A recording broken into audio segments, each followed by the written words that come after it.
Hey, hello and welcome back to Afternoon Literature. So, timely as ever, today I thought I'd bring you a very short video just to declare my TBR for the Believathon round 2. Okay, so in case you have been living behind a booktube rock, the Believathon is a readathon that was created by Gavin Hetherington of How to Train Your Gavin, and I will link his channel below.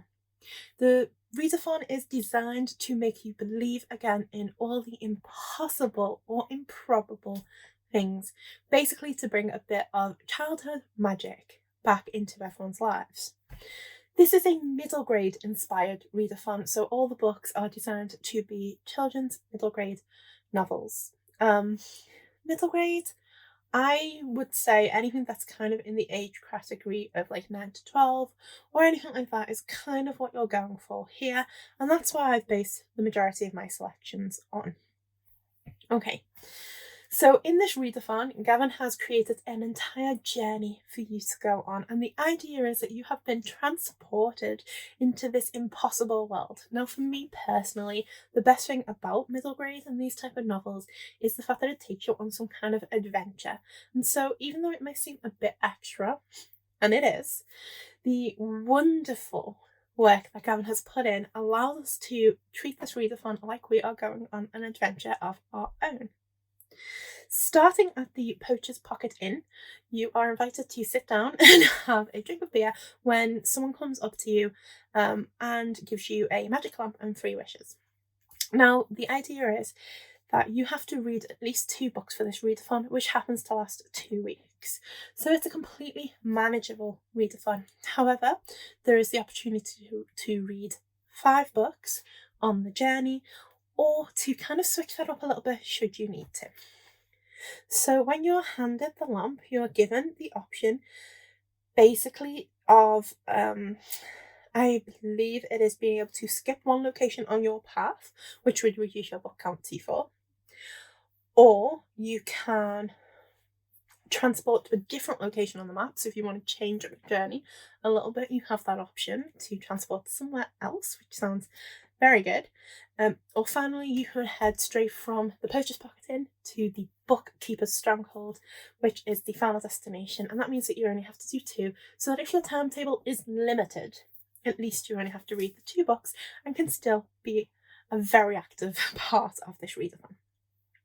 The TBR I'm going to be sharing with you today is 5 books long, but I am anticipating potentially having to skip 1 location. We will see if that happens. So I'm going to share with you my full, hopeful, planned TBR, and we will see what happens over the coming 2 weeks. So the first place you're at is the Poachers Pocket Inn, and the prompt for this is to read the first in a series, and I'm going to read the namesake for this, which is A Pinch of Magic. So I believe A Pinch of Magic features the Poachers Pocket Inn. Why? So this is incredibly hyped on BookTube. It's incredibly well liked, and so many people are reading it for Believathon that I thought I had to join in. It'll mean there's plenty of people for me to talk to about this book, and I can kind of get on board with the hype train. It's also one of my 5-star predictions, so I'm really hoping that I will like this. This follows 3 sisters who are cursed as they try to break the curse and see whether or not they are able to, stay out of danger and things. It's seaside-y, potentially features mermaids, something I'm really excited about being drawn into. So that is the first book on my read. Now, from the Poachers Pocket Inn, I need to either go to the Yellow Brick Road, Baba Yaga's house, or the Wonder Falls. So I've decided that I'm going to take the Yellow Brick Road. And taking the Yellow Brick Road means that I now have to read a book I was supposed to read years ago. And for me, that's a really good prompt because I have so many books that I was always supposed to read. But choosing that book was hard. Actually, my kids' collection is very, very small. Not because I don't enjoy reading them, I do, but because I've read most of them already. And so choosing what I need to actually get to, I had less choice. The one I have decided to go for is a risk. It is The Finnick Vacation by Darren Shan. I say this is a risk, and that is because I'm not sure whether this is middle grade or YA. However, having looked it up, quite a few places categorise it as YA as middle grade, and I am fairly certain that Waterstones put it in their 9 to 12 category, and so I'm basing it on that. Having seen Darren and Shan when I went to visit, that is kind of the general age range of the majority of the planets, usually where it's aimed. It's also very, very young YA if it is YA, but I'm pretty sure it's middle grade, and so I'm going to go with this. And if it doesn't work out and can't be counted, then fine, but this is going to be my kind of Aladdin's lamp pick then. So I'm going to try and go down the yellow brick road with The Finnick Executioner, which is a horror-based novel about I think it's a guy called Jebel, who is the son of an executioner, and it follows some antics that happen to him. This is signed, and a book I definitely should have read years ago since it was signed in 2010. Wow. Okay, so I will be reading The Finnick Executioner by Darren Shan, which I can't tell you much about at this moment because I forgot. I just remember liking Darren Shan back around that time. And he was also really cool to meet. From the Yellow Brick Road, I am going to be heading to the 100 Acre Wood. So this will lead me there. And once I'm in the 100 Acre Wood, to get out of there and pass through this location, I am required to read a book that has yellow on the cover. And for that, I'm going to be reading Brightstorm by Vashti. So this, again, is a book that has been spoken about quite a few times. Not as much as A Pinch of Magic, but Vashti, people have been saying is someone that you should read. What I'm most excited about this is that it's a steampunk middle grade novel, and I think that's really intriguing and something that I will probably really love because there's elements of steampunk and adventure and semi-Victorian cityness that I love in a lot of other middle grades that I have enjoyed, particularly in Gargantis, for example. So I'm hoping that this will have the same themes and vibes. Siblings Arthur and Maddie Brightstorm discover that their father unfortunately has died. He is an adventurer who was on a trip to South Polaris, but they get the news that he has passed away and they can't quite believe it. There's some kind of mysterious clue that makes them think that something is wrong with this and potentially someone is lying, and they must go on an adventure to find out the truth. So this is the beginning of a series. I'm hoping that this is fantastic because it is. I'm so eager to carry on and read it. So I'm looking forward to this, and it's definitely one that won't be skipped. Okay, now from the 100 Acre Wood, as I escape from here, I have a choice. I can either go to the Brolly Rail, which is inspired by Nevermore, which is a book I really, really enjoyed, or I can go to Orion Found. Now, I have decided that I am going to head on to Orion Found, and for this I need to read either a sci-fi middle grade or something that is set or to do with space. And I'm sure you'll see this on a lot of Believathon TBRs. The one I'm going for is Orion Lost by Alistair Chisholm.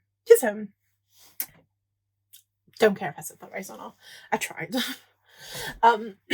So Orion Lost is a sci-fi middle grade book which you don't see a lot of at all. So I'm really excited about getting into this.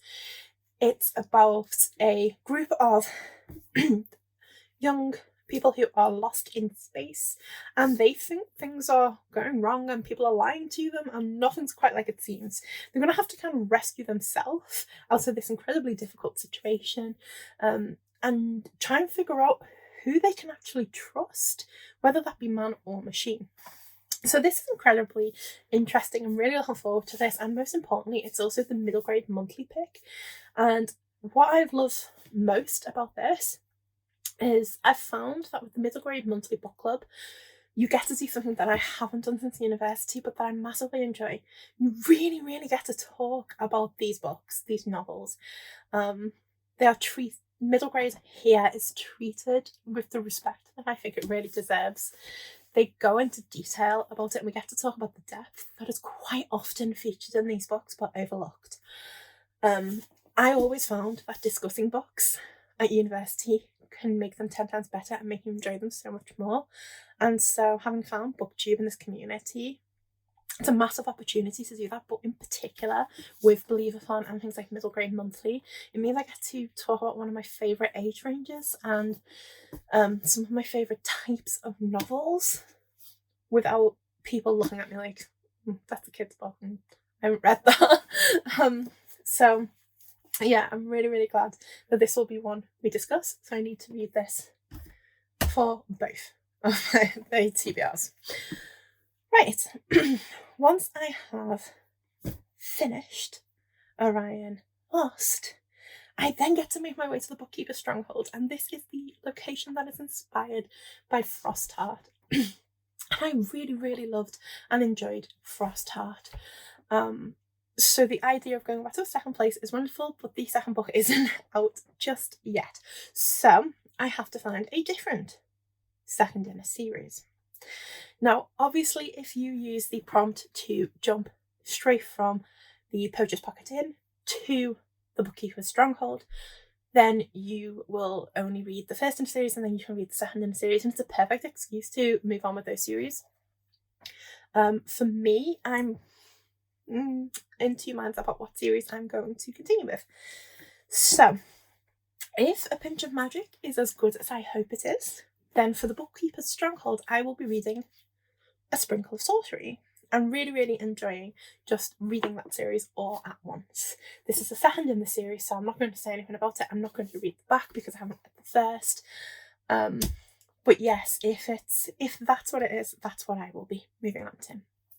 However, if I read A Pinch of Magic and just decide that I just want something a little bit different, then I will be reading the book that is due to be delivered tomorrow, which is Gargantis by Thomas Taylor. Gargantis is the second book in the Malamander series, which features Herbie and Violet Palmer, who are two characters in Erie-on-Sea. It is an atmospheric adventure that takes place in this eccentric seaside town that is very quintessential and quaint English seasideness, where mysterious and spooky things happen. I really, really loved the first book and really enjoyed it, and so I'm eager to read this. Regardless, I will be reading it when it comes, but whether or not it replaces A Sprinkle of Sorcery for this month, or whether it just gets added onto the TBR, we will see.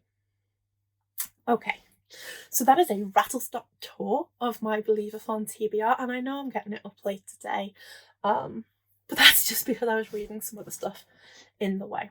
I'm really happy to take part of it. This is a fantastic community of people and readers who do take part in these middle grade books, so it's really exciting to take part in this readathon. If you are reading any of these and would like to buddy read or discuss them with me, then please comment down below, because I would be more than happy to talk to people about them and read along with you.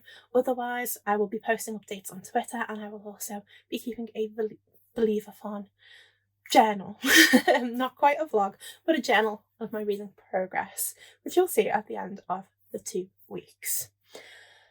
If you like this video, please remember to like it. If you would like to see more, please subscribe to my channel, and if you want to chat to me, talk down below in the comments. I hope you have a great readathon and Believathon, and I will speak to you soon. Bye.